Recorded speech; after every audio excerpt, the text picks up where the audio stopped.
Tuan Ketua, Perikatan Nasional bimbang dengan intonasi dan naratif Yang Amat Berhormat Tambun dalam pembentangan Belanjawan 2024 yang memberikan gambaran negatif kepada golongan kaya. Saya heran, sudah acap kali Yang Amat Berhormat Tambun melabelkan mereka sebagai golongan maha kaya yang seolah-olah melakukan banyak kesalahan. Apa salahnya kerajaan merangkul dan menggarap penyertaan semua pihak, termasuk golongan ahli perniagaan yang berjaya dalam menyumbang kepada pertumbuhan ekonomi negara, terutamanya dalam usaha menarik pelaburan luar dan mencipta peluang pekerjaan kepada rakyat. Daru. Realiti hari ini menyaksikan bahawa pembahagian kek ekonomi antara pekerja dan syarikat di Malaysia adalah pada tahap yang rendah, di mana pekerja hanya menikmati 32% kek ekonomi berbanding pihak syarikat yang menikmati 67% daripada kek ekonomi. Okey, terima kasih Daru, terima kasih Tuan Ketua. Berkaitan dengan isu maha kaya, Yang Amat Menteri telah membentang bajet sebanyak 2 kali.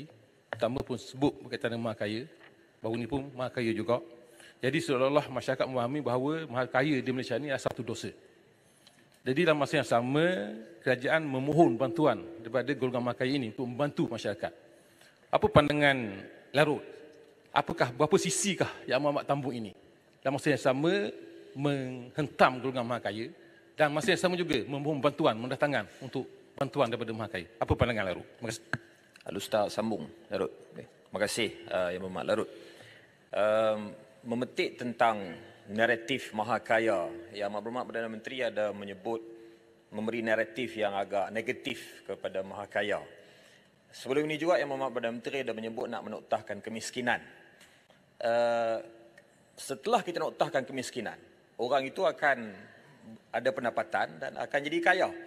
Jadi kemiskinan pun kita nak noktahkan, maha kaya pun tak boleh. Jadi sebenarnya kita nak capai apa? Miskin tak boleh, kaya tak boleh. Jadi kita nak apa sebenarnya? Oh, penjelasan Wabi Larut. Terima kasih. Tambahan sikit. Setujukah Wabi Larut supaya Yang Berhormat Tambun menyenaraikan golongan maha kaya yang disebutkan supaya nanti kalau kita perintah, kita boikot terus. Terima kasih.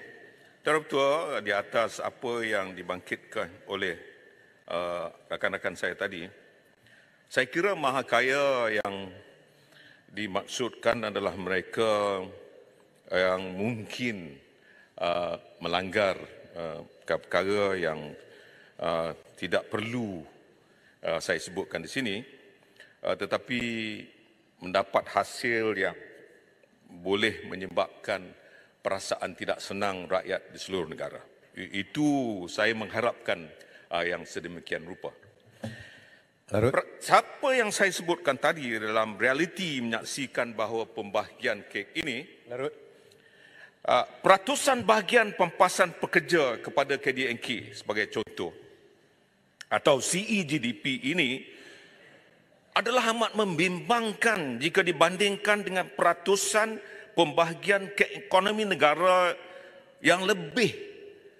Jadi ini saya mahu kerajaan melihat ini semua. Karena di Korea Selatan sebagai contoh, kek ekonomi ini atau CEGDP ini, rasionya 48% pekerja, 42% syarikat. Afrika Selatan, 47% pekerja, 46% syarikat. Justru kerajaan seharusnya memujuk para pemilik atau pengusaha perniagaan atau maha kaya untuk membahagikan kek ekonomi hasil perniagaan mereka dengan adil, bukannya mewujudkan perasaan tidak senang antara pekerja dan syarikat. Walau bagaimanapun, Perikatan Nasional tidak akan berkompromi dengan mana-mana pihak yang memperoleh kekayaan hasil daripada kegiatan ekonomi gelap seperti rasuah, judi, dadah, dan mana-mana aktiviti yang tidak bermoral dan merugikan negara.